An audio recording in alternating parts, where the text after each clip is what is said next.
Hey everybody, Tim here with today's episode of Discovery, Season 1, Episode 7, Magic to Make the Sanest Man Go Mad. I actually, out of everything about Discovery, I love the titles. I think the titles are great, which kind of makes me a little bit upset because I've mentioned before, if you go back to any of the previous years and just us as a society, we've gotten away from showing the titles on the episode.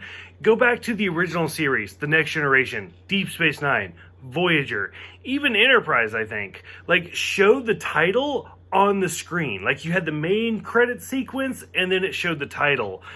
Nobody does that anymore. No TV show does that anymore. So, anybody that works for a studio right now, if you want to break the mold, go back to that because it was great. I loved seeing the title sequence, or the title in the title sequence. It was great. So anyway, this episode I actually liked. I'm not ashamed to admit it. Discovery for me has been really hard, and I've admitted it's been really difficult for me to watch it. But this episode I really enjoyed. I've talked about before, I love the movie Groundhog's Day. I think it's great. One of Bill Murray's best movies. And even it's nothing new. We've seen it before in a ton of different shows. Stargate SG-1 had a fantastic episode with the time loop.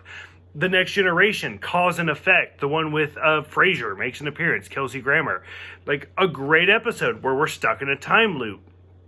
This episode is no different, and it's really good. It actually has a lot of the aspects that I love inside of it, and so I really liked it. So from the very beginning where we're having the party, and they're doing fucking beer pong, and I was like, this is great. Stuff like that, I'm totally down for.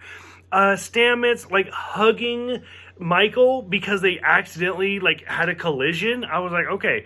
So Stamets is clearly doing his own thing, and he points out where he has his wonderful doctor partner has given him a cybernetic implant to help with the jumps, and it's oh, okay, so that's a thing now. Moving along.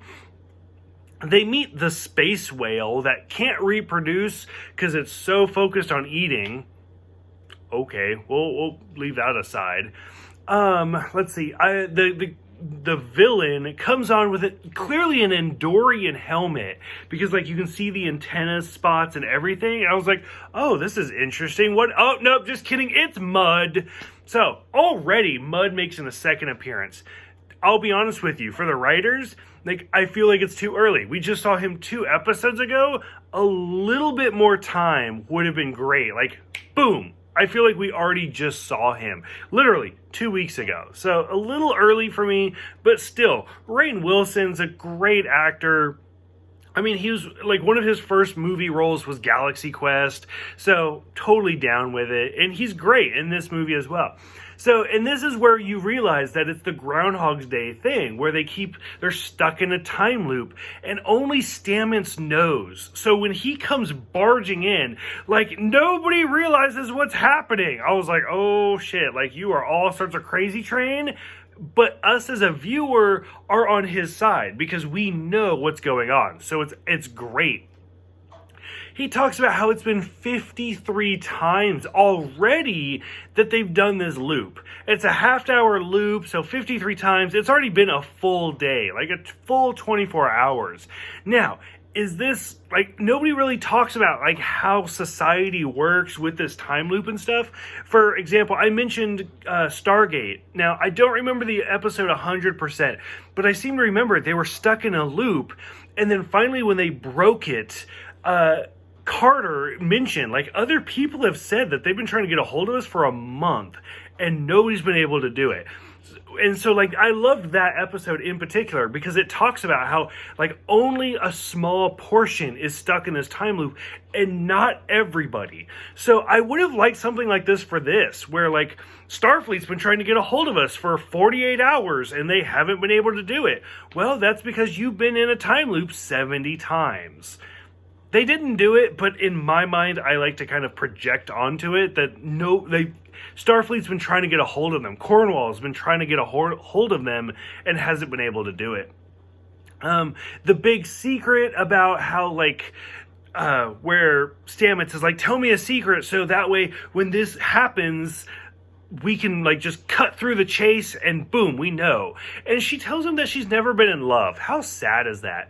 And you know, for me, as somebody who watches a lot of sci-fi, I actually don't have that safe word. So I feel like I probably should, because I actually think of like, so when I watch anime, I watch it dubbed, and I think of like Yu Yu Hakusho in like the first episode where after he's been killed and he possesses the body and he's like, why don't we have a safe word for this?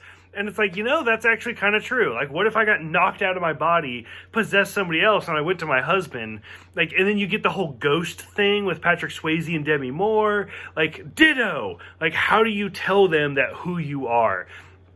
And this is one of those moments, like, time is in a loop, and you don't know it, but you have to trust me to break it. What's the secret word?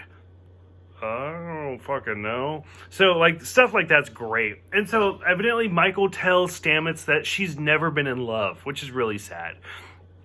Stamets' whole thing where they're dancing, and she's like, never hide who you are.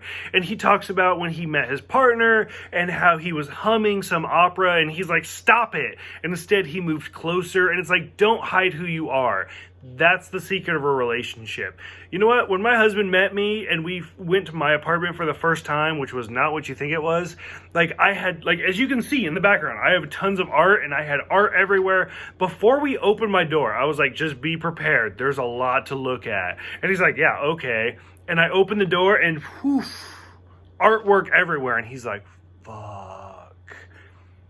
8 years later, nothing's changed. Like, I'm clearly still collecting artwork. It's who I am. If you're wanting to be in a relationship, do not change who you are. That's who you are. That's who your partner should appreciate. Gay, straight, bi, whatever. That's who you need to be. So, whatever. I actually really liked that whole scene. So, when we see Ash Tyler and Michael dancing, like, that scene was a little off to me because she instantly grabs him and starts dancing, and then there's no page right away over the intercom, like, can we get Tyler and Burnham to the bridge? Like, it's a very long scene, and it almost seems like Michael is remembering stuff, so I didn't quite like that scene, and we do finally get that page, but it seemed like it was a much longer scene, like, she sped it up. And that kind of bothered me. Like, that's the whole thing about Groundhog's Day, is you can almost set a timer to it, how great everything is set. So when she finally starts talking to Tyler about, like, oh, tell me about Mud. Well, he mentioned how he robbed a Betazoid bank. How the fuck does that work? Like, they're basically telepathic. Like, I get it, they feel feelings and stuff like that. I feel like that was more just a shout out, like, hey, look, Betazoid. I love Betazoids. Moving along. The crystal that controls the whole time thing is in the whale. How do you even talk about Star Trek without being like, there be whales here? Stuff like that. After Mud kills Tyler, and then Michael's like, hey, I'm Michael Burnham, the Klingons would pay more for me, and then she kills herself just to reset the timeline. Brilliant. Like, I absolutely loved it. Stuff like that was so great. Watching Lorca get killed over and over again was kind of funny. And then finally when we get to the end and Tyler's like, I rerouted everything, and Stella's coming up, and we see Stella actually appear. This is the first time we've seen Stella ever in Star Trek, and that's amazing. So, if you look at all of the characters we've seen before and after, we've seen Sarek, we've seen Harry Mudd, we've seen Amanda, Sarek's wife, and now we've seen Stella. But when we saw Stella in the original series, she was just an android, because that was the whole thing. It was a planet of androids. This is the first time we've actually seen Stella in the flesh. So that's great. Overall, this is, 7 episodes in, this is the first episode where I was like, this is actually a really good episode. Like,